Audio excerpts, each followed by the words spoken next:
Добре дошли в Interactive Knowledge Exchange, динамично групово занимание, създадено да насърчава колективното учене, активно слушане и взаимно разбиране. Започнете с нареждане на столовете в кръг, за да се насърчи ангажираността и контакт с поглед.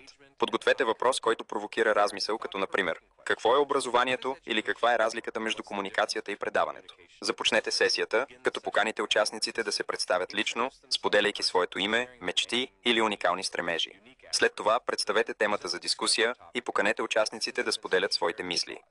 Насърчете групата да генерира идеи и да изгражда предложения съвместно. Завършете с обобщение на ключовите точки, които са били обсъдени. Използвайте въпроси за размисъл, за да насочите обратната връзка, като например: какво научихте за себе си или другите?